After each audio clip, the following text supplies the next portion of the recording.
Hey guys, Chase Griffith Photography, griphoto.com, and today we're going to talk about aperture. Now aperture is how wide, how open your lens gets to allow light in. So it's one of the components in the exposure triangle.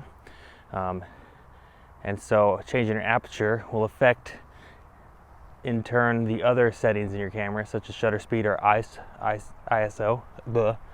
And so aperture, it also controls the depth of field. So the smaller the number, the little less depth of field you're going to get, and the larger the number, the more depth of field you're going to get. So small numbers equals less in focus, big numbers means more in focus. In turn, small numbers mean more light gets in, means the lens is more opened up, and larger numbers means less light getting in, or the lens closes up. So for this exercise, we're going to go into aperture priority mode on the camera, and we're going to go from 1.4, 2.8, 5.6 upwards. I think this lens goes up to f22, and so we're going to see how that affects the depth of field. I have my friend, the clone trooper, which my son corrected me on. It's not a stormtrooper, it's a clone trooper. So let's go see if we can or cannot get him in focus. Let's go. Clap. All right. So, hey, here we are. So, stormtrooper camera. Particular lens I'm using is a 50mm 1.4. That 1.4 is referring to the f-stop. So that's the widest that lens can open up. That's the aperture. So 1.4 is this particular lens. And then as it closes up, it'll go 1.4, 2.8, and 5.6, that up. This one goes all the way up to f22. So I'm shooting it on a Canon 5D Mark III. And so we're gonna go through the motions. We're gonna stick her on aperture priority. So the only thing we're gonna change is the aperture manually, and then the camera will automatically change the shutter speed. So to what it thinks it needs to be a proper exposure. I was having some trouble navigating through this with aperture priority because I haven't shot it in such a long time, but that's the mode I used the most before I got into manual mode. So I went from auto, then aperture priority, and then manual. This is where you want to end up being. So, but here we're just worried about what depth the field is and how the aperture affects that. So, and you'll notice also the shutter speed. The more closed up we get, the longer the shutter speed needs to be. So the smaller hole we got for light to come in, the shutter has to be open longer to get a proper exposure.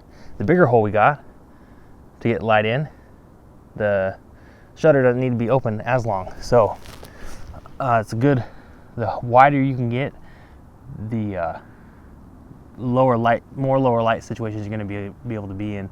Also, you got to be careful because the wider you get, the smaller your depth of field is, so less is going to be in focus on that focal plane. So that's what we're going to look at here. So sun came out. Hi, sun. Okay, it's cloudy, kind of sunny. We're going to, okay, so let's bring it down a little bit. So here's 1.4 on our stormtrooper guy. Okay, I was focusing right on his left eye, our right. So 1.4, we'll take a look at that. So yeah, you see his head's in focus. But then as you move out more, his arm becomes less and less in focus, and you can't even see anything. You see there's a little blue in the background, a little white. It's that blurry area behind him is called bokeh. They call it bokeh. And it's that nice, creamy, out of focus look, and the subject's in focus. That's your depth of field. So most professional photographers, they like the creamy background and the tack sharp subject. And that's where you get nice separation. It goes into composure. See, everything goes hand in hand. Okay, anyway, 1.4. Let's bump it up to. I'm gonna bump it up to 2.8. I know that's skipping. We're gonna be like, hello, Mr. Stormtrooper. What's in focus now? Okay, we see more of his arm becomes more in focus, more of his head's getting more in focus. Okay, and we're gonna go on up to 5.6. Wow. So, yep, now I'm starting to be able to see a little more in the background there. His arm is, you can actually see he's kind of holding the gun there, or blaster pistol. Yeah, so as we're closing the aperture, the focal length is getting bigger, allowing more to be in focus. But what you're noticing is the shutter speed is getting longer. So let's go ahead and bring it on up. Come on up to, let's go to F11. Okay, F11. Wham. Okay, now I can, okay, in the background, that blue thing, you're starting to be able to see, it looks like a slide.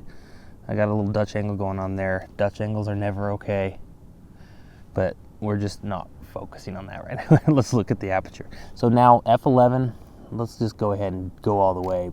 22, what is in focus here? Okay, everything. So the background's not tack, but you can definitely tell we're on a playground. There's that recycled tire material, which I like to lay on when it's wet because it typically isn't wet.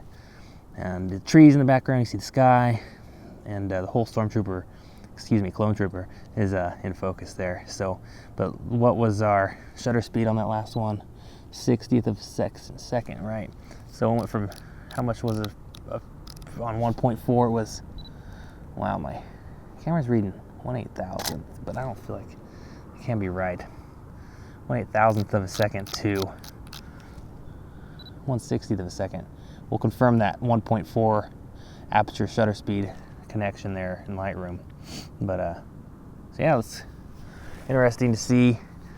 In low light situations, you want your aperture wide, but you gotta be careful because you're gonna have a shallow depth of field.